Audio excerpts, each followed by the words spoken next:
Hello friends, welcome to my channel PK classes. इस चैनल को देखने वाले सभी विद्यार्थियों को मैं हार्दिक हार्दिक स्वागत करता हूं।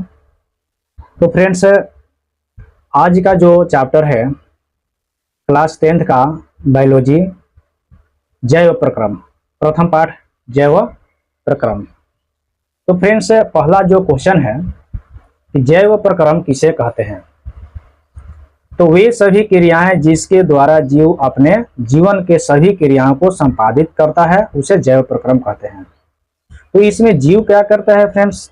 जीव जो करता है वो अपना जीवन में जो भी क्रियाएं करता है ना, और क्रियाओं को संपादित करता है या अनुरक्षण करता है, उसी को हम लोग जैव प्रक्रम कहते हैं। ठीक ना, वो जीवन में अपना जो भी क्रियाएं कर रहा है उसी को क्या कहते हैं? हम जैव प्रक्रम कहते हैं।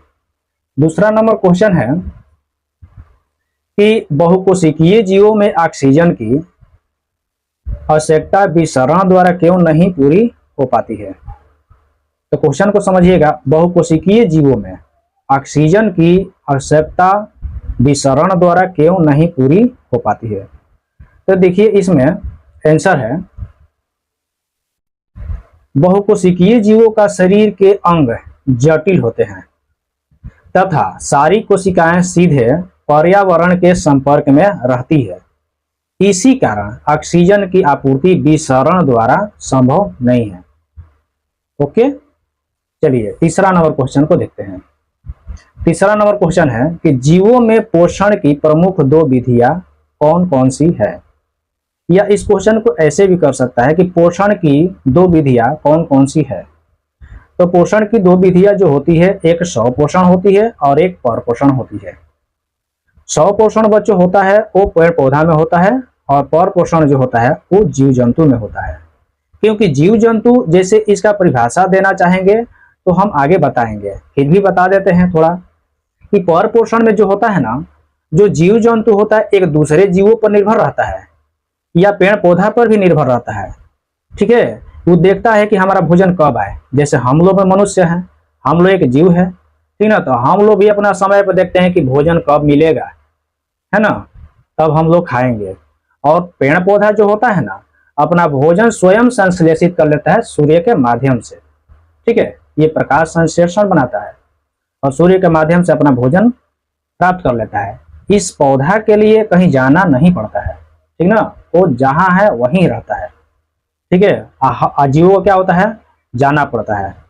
ठीक है, तो याद रहेगा कि स्वपोषण जो होता है बच्चों वो पौधा में होता है और परपोषण होता है वो जीवों में होता है। चलो 4 नंबर क्वेश्चन, हरे पौधे में किस प्रकार का पोषण पाया जाता है। तो हरे पौधे में किस प्रकार का पोषण पाया जाता है, तो अभी हम बताएं कि पौधा के बात करें तो स्वपोषण पाया जाता है। आंसर क्या हो जाएगा? स्वपोषण। अब देखो 5 नंबर जो है, जंतुओं में पोषण की कौन कौन सी विधियां पाई जाती है। जंतुओं में पोषण की कौन कौन सी विधियां पाई जाती है, तो अभी हम बताएं कि जीव जंतु जो होता है परपोषण होता है, तो जंतुओं में परपोषण की विधियां पाई जाती है। ओके, 6 नंबर क्वेश्चन है, 3 प्रकार की परपोषण विधियों के नाम लिखे। 3 प्रकार की परपोषण की विधियों के नाम लिखे। देखिए इसमें पोषण जो होता है 2 प्रकार का होता है, एक होता है स्वपोषण और एक परपोषण। अब परपोषण की 3 विधियां है, ठीक ना, परपोषण की 3 विधियां, एक मृतजीवी पोषण, दूसरा परजीवी पोषण, तीसरा प्राणी संपोषण। ठीक है, तो ये बहुत इंपॉर्टेंट सब क्वेश्चन है। 7 नंबर क्वेश्चन है, संपूर्ण प्रकाश संश्लेषण की प्रक्रिया का रासायनिक समीकरण लिखे। ठीक है, तो देखिए यहां पर रासायनिक समीकरण लिख चुके हैं। रासायनिक समीकरण जो है CO2 माने कार्बन डाइऑक्साइड के जो अणु है 6 है, और H2O, ठीक है, यानी कि जल जो है, जल के 12 अणु मिला करके सूर्य के प्रकाश के माध्यम से जो क्लोरोफिल प्राप्त करता है ना, इस क्लोरोफिल से क्या होती है? पत्तियां हरी होती है, क्लोरोफिल प्राप्त करता है। और C6H12O6 ठीक है, तो जो ये भोजन बना लेता है भोजन के रूप में, ये ग्लूकोज के रूप में बना लेता है C6H12O6। तो ये C6H12O6 जो है ग्लूकोज का सूत्र है ना, ग्लूकोज का। प्लस ये CO2 यानी कि ऑक्सीजन के 6 अणु, ठीक ना, और जल का H2O से जल होता है, जल का 6 अणु, ठीक ना। ये इस तरह से अपना भोजन बना लेता है, ठीक ना। तो ये रासायनिक समीकरण लिखने का बोल रहा था, लिख दिया। अब प्रकाश संश्लेषण की प्रक्रिया उपोत्पाद के रूप में क्या बनाता है, तो ऑक्सीजन बनाता है, ठीक है। अगला नंबर जो क्वेश्चन है 9 नंबर, जो प्रकाश संश्लेषण की प्रक्रिया है फ्रेंड्स, हरित लवक या क्लोरोप्लास्ट में ही क्यों होती है, तो इसका आंसर हो जाएगा क्योंकि क्लोरोप्लास्ट में क्लोरोफिल वर्णक पाए जाते हैं। जो पत्तियां देख रहे हैं आप लोग पौधे के, उसी में क्लोरोप्लास्ट होता है और क्लोरोप्लास्ट में ही क्लोरोफिल वर्णक पाए जाते हैं, इसीलिए क्या होते हैं, पत्तियां हरी होती है। 10 नंबर क्वेश्चन है। 10 नंबर क्वेश्चन, प्रकाश संश्लेषण प्रक्रिया के लिए किन किन पदार्थों की आवश्यकता होती है। प्रकाश संश्लेषण प्रक्रिया के लिए किन किन पदार्थों की आवश्यकता होती है, तो देखिए प्रकाश संश्लेषण प्रक्रिया के लिए क्लोरोफिल की जरूरत होती है ना, CO2 यानी कार्बन डाइऑक्साइड, जल की आवश्यकता होती है, और सूर्य के प्रकाश की जरूरत होती है। क्योंकि प्रकाश संश्लेषण प्रक्रिया क्यों होती है, ये पौधों में ही होती है, ठीक है। चलो और देखो, यहाँ पर प्रकाश संश्लेषण प्रक्रिया के लिए पौधे CO2 कहाँ से प्राप्त करते हैं। प्रकाश संश्लेषण प्रक्रिया के लिए CO2 कहाँ से प्राप्त करते हैं, तो बच्चों इसका सही आंसर हो जाएगा वायुमंडल से प्राप्त करते हैं। अगला नंबर क्वेश्चन, ठीक है, वायुमंडल से प्राप्त करते हैं। 12 नंबर क्वेश्चन देखेंगे। 12 नंबर क्वेश्चन कह रहा है कि कवक एवं जीवाणुओं में प्रकाश संश्लेषण की प्रक्रिया क्यों नहीं हो पाती है। कवक एवं जीवाणुओं में प्रकाश संश्लेषण की प्रक्रिया क्यों नहीं हो पाती है। तो बच्चों हम बताए थे कि प्रकाश संश्लेषण की प्रक्रिया जो होती है वो पेड़ पौधा में होती है, उनकी पत्तियां में होती है ना। तो बताइए यहाँ कवक कह रहा है और जीवाणु कह रहा है, तो यहाँ पर इसका सही जवाब है क्योंकि ये सूक्ष्म जीव है। क्या है, सूक्ष्म जीव, जो घुलित पदार्थों के रूप में भोजन अवशोषित करते हैं। जो घुलित भोजन है उसी के रूप में क्या करते हैं, तो अपना भोजन को अवशोषित करते हैं। तो समझ गए। 13 नंबर क्वेश्चन है कि पोषण के दृष्टिकोण से अमीबा तथा पैरामीशियम किस प्रकार के जंतु है।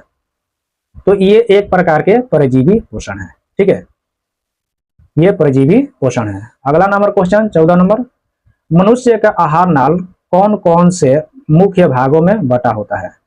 ठीक है, तो अमाशय होता है, अग्नाशय होता है, छोटी आंत होता है तथा बड़ी आंत होता है इत्यादि में बांटा होता है।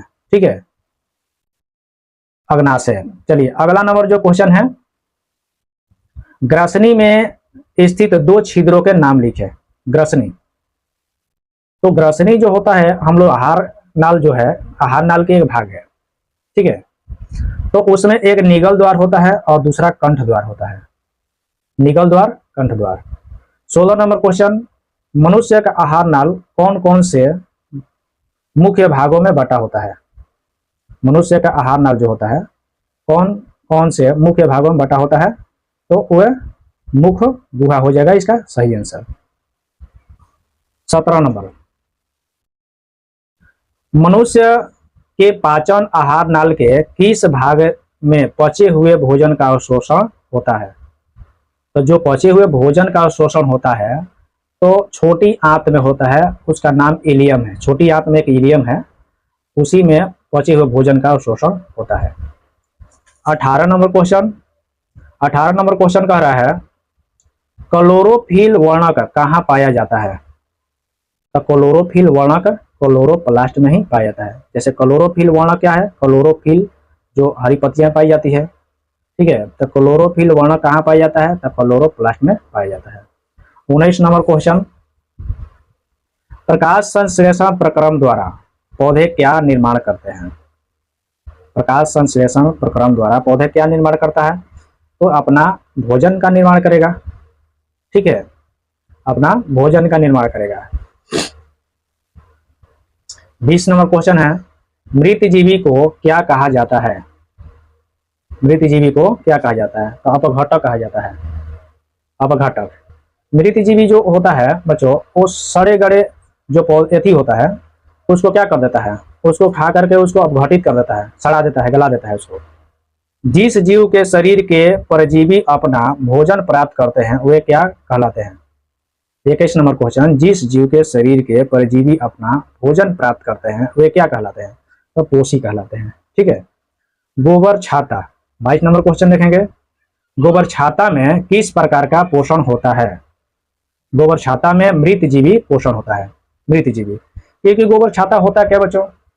गोबर छाता में आप लोग देखे हैं कि फूल जैसा एकदम छाता लेखा उग जाता है, तो उसको कवक बोलते हैं। ठीक है, कवक बोलते हैं। तो वो कवक जो होता है गोबर छाता में किस प्रकार का पोषण होता है? तो मृत जीवी पोषण होता है, उसी को कवक बोलते हैं। अगला नंबर जो है, पत्तियों का कौन सा अंग CO2 मुक्त वायु का प्रवेश द्वार है? ठीक है, तो सीधा इसका आंसर हो जाएगा रंध्र बताना है। क्या बताना है? रंध्र। ठीक है, जो रंध्र जो होता है बच्चों, पत्तियों में वो आप लोग देखा होगा छोटा छोटा छिद्र हो जाता है। पेड़ पौधा के पत्तियों में छोटा छोटा छिद्र हो जाते हैं, तो क्या उससे होता है कि CO2 मुक्त वायु का प्रवेश द्वार है। उससे CO2 क्या करता है? CO2 वायु का प्रवेश करता है CO2 के माध्यम। चलिए अगला नंबर क्वेश्चन, 24 नंबर क्वेश्चन देखेंगे फ्रेंड्स, कि पोषण की दृष्टि से जंतुओं को क्या कहा जाता है? पोषण की दृष्टि से, तो पोषण की दृष्टि से स्वपोषी या परपोषी कह सकते हैं। पोषण की दृष्टि से, है ना, ऐसे तो परपोषी होगा। 25 नंबर क्वेश्चन, अमीबा में भोजन का पाचन कहाँ होता है? तो अमीबा में भोजन का पाचन रसधानी में होता है। अमीबा का भोजन का पाचन रसधानी में। 26 नंबर क्वेश्चन देखेंगे, यहाँ थोड़ा गलत हो गया था, यहाँ लिख चुके हैं। तो मनुष्य में पाचन के लिए विशेष अंग को क्या कहते हैं? मनुष्य में पाचन के लिए विशेष अंग को क्या कहते हैं? तो आहार नाल कहते हैं, आहार नाल। 27 नंबर क्वेश्चन है कि मनुष्य के जीभ के ऊपरी सतह पर पाई जाने वाली संरचना की क्या कहते हैं? जैसे आप लोग जीभ देखते हैं, तो जीभ के ऊपर छोटे छोटे दाने होते हैं। वो दाने क्यों होते हैं? वो उसी को स्वाद कलिया कहते हैं हम लोग, उसी को स्वाद कलिया कहते हैं, क्योंकि उसी से हम लोग का टेस्ट मालूम पड़ता है। जो भी भोजन खाटा मीठा दिखा करते हैं ना, उसी से मालूम पड़ता है।